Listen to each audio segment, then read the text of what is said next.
Hey hey! Salut les filles! Alors aujourd'hui je reviens avec une vidéo en fait que je vous avais promis l'année dernière et que je n'ai pas fait. Je suis désolée si vous l'attendiez, en tout cas voilà. Mais je trouve vraiment essentiel de vous la partager parce que moi en tout cas quand j'étais dans cette période, ben j'ai pas vraiment trouvé de vidéo pour m'aider. Voilà, j'ai trouvé des petites astuces à droite à gauche, on va dire, qui n'étaient pas forcément pour le problème que j'avais. Mais voilà, il n'y avait rien de pour ma part, hein, j'ai rien trouvé de complet, de concret qui pouvait vraiment m'aider. Donc j'ai dû faire un peu à ma sauce à moi. Donc en fait, tout simplement, il y a 2 ans, enfin l'année dernière, c'est l'année dernière, non, il y a 2 ans, j'avais eu une chute, une casse de cheveux.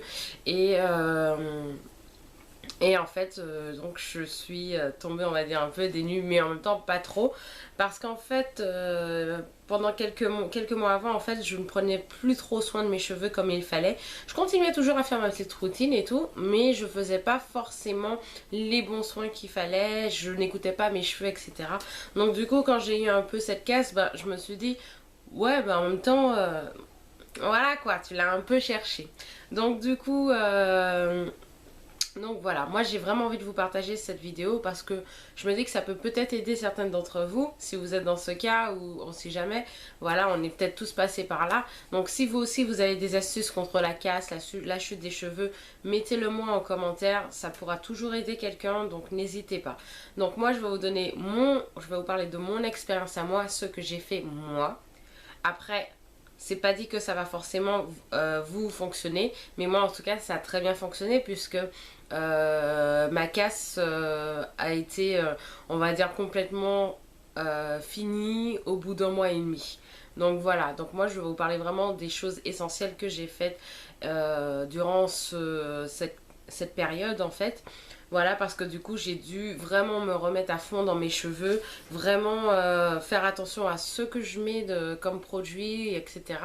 Donc voilà, je pense que du coup, ça peut aussi pas mal vous aider. Donc j'ai pris des notes, donc si je regarde un peu en bas, c'est normal. Donc voilà. Donc tout d'abord, je pense que c'est vraiment le truc qui m'a vraiment aidé, c'est le bain d'huile. En fait, pendant quelques mois, donc j'avais arrêté totalement le bain d'huile, mais quand j'ai eu ma casse, je me suis vraiment dit, enfin direct, je me suis dit, il faut que je fasse un bain d'huile à l'ail, parce que l'ail c'est très bon pour contre la chute de cheveux, et donc du coup je me suis dit, je pense que ça peut être un allié, et ça a vraiment été mon allié quoi. Donc voilà, j'avais fait donc du coup bain d'huile à l'ail. Donc chaque semaine je lavais mes cheveux. Chaque semaine je faisais un bain d'huile à l'ail. Donc l'huile d'ail je mettais juste sur mon cuir chevelu que je massais un petit peu. Et sur les longueurs par contre je mettais de l'huile de coco. Parce que spécialement pour moi l'huile d'ail sur mes longueurs ça me sert strictement à rien. Donc voilà, donc du coup je mettais que sur mon cuir chevelu et l'huile de coco du coup sur toutes les longueurs. Je faisais ça la veille de mon shampoing pour pouvoir bien laisser le temps à l'huile d'ail d'agir on va dire sur mon cuir chevelu et donc sur ma casse. Il faut démêler vos cheveux au, au doigt, voilà, je cherchais le mot. Il faut démêler donc ses cheveux au doigt. Franchement, favoriser le démêlage au doigt parce que moi, effectivement, quand j'ai vu donc le début de ma casse et tout, j'utilisais le peigne et je peux vous assurer que quand je voyais tous les cheveux qu'il y avait sur le peigne, j'avais juste envie de pleurer quoi. Voilà, alors que vraiment au doigt, bah, j'avais beaucoup moins de casse, j'avais beaucoup moins de cheveux, de perte de cheveux quoi j'ai envie de dire. Et ça m'a vraiment réconforté dans le sens auquel vraiment, effectivement, en démêlant ses cheveux au doigt, ben, on agresse moins ses cheveux et donc du coup on les casse beaucoup moins. Donc vraiment favoriser le démêlage au doigt. C'est vrai que au début c'est compliqué parce que moi je vous mentirai pas mais moi au début la première fois que j'ai fait donc le démêlage au doigt ça m'a pris 1 heure. Ouais, 1 heure. Je me suis dit, ah ouais, d'accord. Au final, quand on prend la main, quand on voit, quand on arrive à trouver la technique, au final, ça va très vite. Mais c'est vrai qu'au début, c'est un peu difficile, effectivement, de savoir comment démêler ses cheveux au doigt, en fait. Donc voilà. Favoriser aussi les coiffures protectrices. Moi, ça m'a pas mal aidé dans le sens auquel, bah, en fait, quand je dis coiffure protectrice, je parle pas de tissage, je parle pas de mèche. Hein. Non, non, il faut quelque chose auquel vous pouvez tous les soirs prendre soin de vos cheveux, tous les jours pouvoir prendre soin de vos cheveux. Donc moi, c'est vraiment là que j'ai commencé à faire des braid art, des twist art, et ça m'a vraiment aidé parce que déjà, bah, vos cheveux ils sont pas emmêlés quand vous sortez d'un twist art ou d'un braid art, et en plus bah, vous touchez plus à vos cheveux quoi, donc en fait c'est plutôt sympa. Je ne conseille vraiment pas de mettre des tissages et des mèches, voilà, comme je vous ai dit, c'est vraiment parce qu'il faut pouvoir vous occuper de vos cheveux tous les jours, parce qu'une casse c'est pas un petit truc à la légère en fait. Voilà, il faut vraiment penser à s'occuper de ses cheveux tous les jours.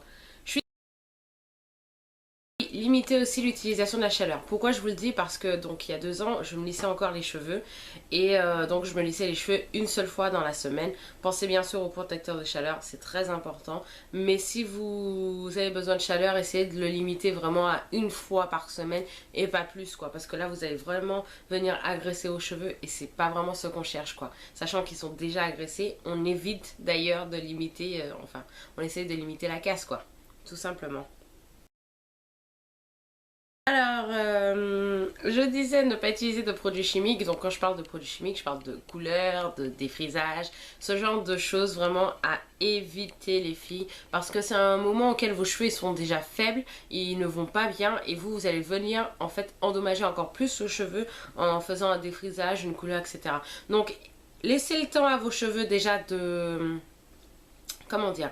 Laissez le temps à vos cheveux déjà de guérir, on va dire, avant de leur soumettre à quelque chose de très chimique qui va pas du tout les aider, au contraire. Donc franchement, je vous conseille que si vous avez la casse, de laisser le temps jusqu'à ce que vous n'ayez plus de casse en fait, et après laissez un petit temps, le temps que vous prenez bien soin de vos cheveux, que vous êtes sûr que là vous n'avez plus de casse, avant de faire enfin avant d'utiliser un produit chimique. Utiliser des produits fortifiants, donc ça oui, ça c'est important. Moi ça m'a pas mal aidé. Moi j'ai beaucoup utilisé surtout le replenishing de chez ORS parce que comme il est mi-protéiné, mi-hydratant, donc du coup je trouvais que c'était le produit, le bon combo en fait pour vraiment apporter donc de l'hydratation mais aussi des protéines. Après bon je faisais des petits soins protéinés aux œufs, ce genre de choses. Mais c'est voilà, comme je vous dis, c'est vraiment l'huile d'ail qui m'a vraiment aidé. Et après, c'était des petits masques que je faisais, voilà, pour compléter, on va dire, l'huile d'ail, quoi, tout simplement. Mais il faut quand même favoriser les soins protéinés, on en a besoin. Et nos cheveux, surtout, en ont besoin, donc voilà. C'est horrible parce que j'ai juste l'impression que là, vous me voyez presque plus, quoi. Donc voilà, bah, je verrai bien s'il faudra que je la refasse ou pas, hein, cette vidéo. Hein. Merci le temps. Voilà. Ah oui, dormir avec un foulard. Donc ça aussi c'est très très important. Il faut protéger vos cheveux. Donc déjà si vous avez les cheveux défrisés, faites un wrap. Si vous avez les cheveux naturels, faites des nattes, faites quelque chose. Mais laissez pas déjà vos cheveux comme ça. Et en plus s'il vous plaît, attachez vos cheveux avec un foulard en soie, en satin. Prenez un durac. Prenez quelque chose en tout cas qui va empêcher que pendant que vous dormiez vos cheveux vont s'emmêler. C'est pour ça que je vous dis d'éviter déjà de vous laisser vos cheveux comme ça par exemple. Voilà, faites des nattes, faites un braid art, faites des tresses, je sais pas, faites un wrap, faites ce que vous voulez, mais quelque chose qui va permettre de vos cheveux déjà de rester en place, de ne pas être emmêlés, et le foulard en plus pour aider du coup aux cheveux de ne pas du tout s'emmêler et éviter aussi une perte d'hydratation. C'est des petits trucs qui m'ont peut-être aidé, mais je pourrais pas vraiment vous dire si ça m'a vraiment aidé. Mais bon, toutes les premières, en tout cas, toutes les grandes parties là que je vous ai données, en tout cas, ça m'a vraiment aidé et j'ai vraiment vu une différence en ayant fait ces méthodes là. Après là c'est des petits conseils que moi j'ai fait. Par exemple j'ai pas mal utilisé l'eau d'ortie, donc j'avais acheté de la poudre d'ortie et c'est bon aussi contre la chute de cheveux tout ça, donc du coup j'en ai fait de l'eau et je le mettais à chaque fois dans mon soin profond. C'est une petite astuce, voilà. Après je peux pas vraiment vous dire si ça fonctionne super bien ou pas, mais voilà, c'est des petites astuces comme ça que j'ai faites. Sinon dans ma crème hydratante j'avais mis quelques gouttes parce que ça sent assez fort de l'huile essentielle de baie Saint Thomas, voilà, qui en plus est réputée aussi pour pour lutter contre la chute de cheveux, ce genre de choses. Donc voilà. Qu'est-ce que j'ai fait d'autre? Ah oui, dans mon soin profond, j'utilisais aussi de l'huile essentielle de pamplemousse. J'ai vu aussi que c'était bon pour les cheveux, pour tout ce qui était casse, tout ça et tout. Voilà, c'est des petites astuces aussi comme ça que j'ai rajoutées dans ma routine. Mais vraiment, les grandes parties, je vous les ai données. Ça, c'est vraiment des petites astuces voilà, que vous pouvez rajouter qui peuvent peut-être vous aider en plus. Donc voilà, en tout cas j'espère que cette vidéo vous aura plu, va peut-être servir à quelqu'un. Voilà, moi en tout cas je me rappelle que quand j'avais besoin donc d'une vidéo comme ça, on va dire, j'en ai pas vraiment trouvé. Voilà, entre temps peut-être qu'il y a eu des vidéos contre la casse, tout ça, mais moi je ne sais pas, hein, voilà, maintenant j'ai plus de casse donc c'est vrai que je regarde plus trop, mais voilà, je pense que cette vidéo pourra toujours aider quelqu'un. Parce que moi, à ce moment-là, c'est vraiment quelque chose comme ça que je cherchais. Et au final, j'ai dû piocher à droite, à gauche dans les routines des gens, dans des produits que moi j'avais déjà utilisés ou que j'ai entendu parler, qui étaient bons. Enfin, voilà, des petits trucs comme ça. Donc, moi, je vous ai regroupé tout ce qui m'a vraiment aidé durant cette période. Maintenant, à vous de prendre ce que vous voulez, mais en tout cas, moi, je vous ai donné vraiment les choses qui m'ont vachement aidé contre ma casse. Donc voilà, en tout cas, moi, je vous fais d'énormes bisous et je vous dis ben, à vendredi prochain. Bisous les filles!